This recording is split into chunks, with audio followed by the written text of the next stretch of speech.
Hi guys and gals, Coops here from GameSlobs. Today I've got a pretty special skill for you. I call it Mathemagicks. See what I did there?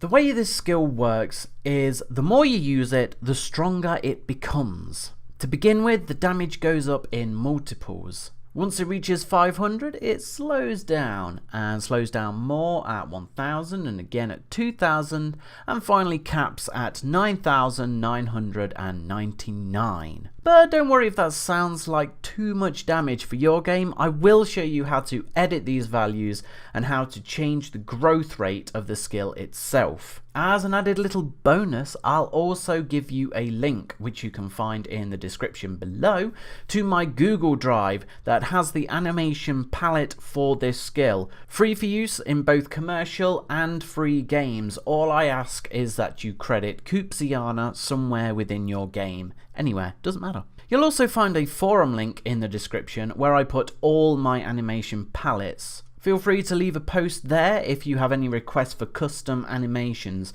I can't promise to do them immediately, but I will try my best to help you all out. Commission free, because I'm just that nice. Now don't forget that all my tips and tricks videos are released at random, so be sure to subscribe to my channel and hit the bell icon to get notifications for when I upload new videos so you don't miss out on anything. With that said, let's take a look at my action sequence. First off, here is how I've set up the skill. Scope is all enemies. I've set it to certain hit because I don't want this skill to be reflected to bibble, because that is a real word. Who knew? And I've set the damage formula to the ID of my variable, which is variable 57. So for this skill, you will need a variable that cannot/will not be manipulated anywhere else within your game. So go ahead and set one up and call it something memorable. I've called mine Mathemagicks because reasons. Once that's done, you'll need to make a note of the variable ID. Mine is obviously 57. Yes, I have a lot of variables in my game. So let's go through this if statement tree, shall we? So we start with if variable 57 is less than or equal to 500, then we want to change it to +1, then multiply it by 2. Naturally, to begin with, the variable will be set to 0, which is kind of why I've set it to +1. You could set up an if statement to say if variable 57 is equal to 0, then +1 times by 2, else just times 2. But that's too much like hard work and I'm lazy. The first attack therefore will deal 0 + 1 times 2, so we'll come out at 2. The next attack will be 2 + 1 times 2, which equals 6. Then the third attack will be 6 + 1 times 2 equals 14, and so on and so forth. It will keep going up like that until it reaches a number above 500. That's where the else if comes in. Now the reason we use else if instead of just if is that when you use if, then the code will read each of the if statements in turn and act accordingly. In this case, it would be a bit of a disaster. So we use the else if to express that it's one or the other, not both of them. After all, a value of, say, 50 is both below 500 and 1000, and 2000, to be fair. So once the variable reaches 501 or above, the first argument is no longer valid. So that will mean that it will go to the next if in the chain, which is if variable 57 is less than or equal to 1000, then multiply by 2. When it goes above 1000, it will change and go to the next else if, and will multiply by 1.5. Finally, when the variable reaches the value that exceeds 9999, that's 4 nines, we put if variable 57 is greater than or equal to 9999, then change the variable to equal 9999, thus holding it at that value forever. No matter if the player manages to find a way to manipulate the variable somehow, it will never exceed 9999 damage.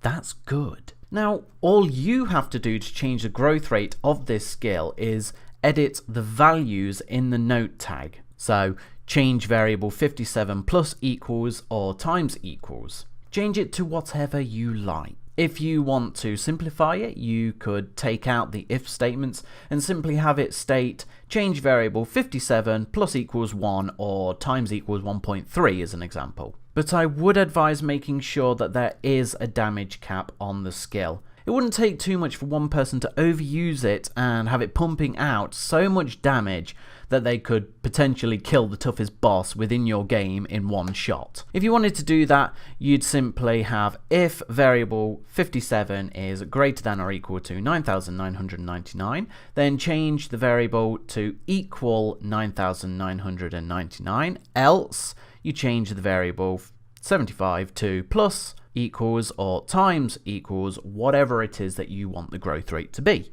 And that's pretty much it. For those of you who are wondering, I got this idea from the Final Fantasy XII skill Numerology, which increases in damage as long as you don't use another skill. Therefore, if you use another skill, the damage goes back to 2 or back to the very start. Now, this would be possible to do if you really wanted to, but I found that when playing Final Fantasy XII, it made the skill pretty much redundant and worthless and no point being in the game. But if you did want to set it up that way, you'd have to add a command to each and every one of your other skills that said character can use. Something like this, maybe. I've not tested it and it'll be on the right tracks. It's fine. So if, in brackets, user.name, open close brackets, equals Zach, so if the username is equal to Zach, because that's the name of my actor, then change the variable 57 to 0. You need to put that inside the finish action tag, and that would potentially reset the skill back to 0,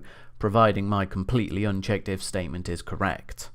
In my opinion, I think it's pretty pointless, but it's entirely up to you. I guess what you could do is have a penalty for it instead and set it to -1 for each other skill you use, or divide it by some amount, which wouldn't be that bad. But that's entirely up to you. I merely teach you to fish. Selecting the bait is up to you.